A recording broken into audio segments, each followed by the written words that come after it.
नमस्कार मित्रांनो. आज सकाळी लवकर उठून आवरून बघा चाललो आहे मी ग्राउंडवर. कारण की विषय असा आहे की आपल्याला अंपायरिंग करायची आहे. बारक्या मुलांची मॅच आहे. मग काय जाता जाता पहिला नाश्ता करून घेतलो. त्यानंतर ग्राउंडवर आलो. ऑकली वगैरे सगळं पुसून घेतलं. म्हटलं हे पण वापरायचं आहे. सर पण होते.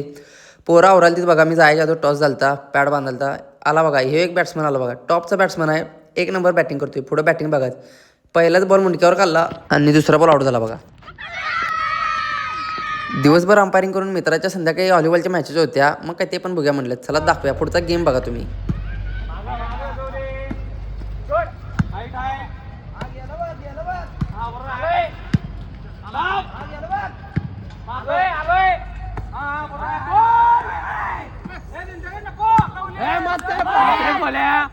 गेम जिंकल्यावर जेवढे आतले खुश होते त्यापेक्षा जास्त तर हा खवण्या होता बघा. जास्त खुश. म्हटलं विषय हार्ड आहे. मग काय आपल्या गाडीतलं पेट्रोल संपलेलं. मग काय जाता जाता म्हटलं भल्या मोठ्या गाडीत आपल्या पेट्रोल टाका लागते. चला भेटा पुढच्या व्लॉगमध्ये.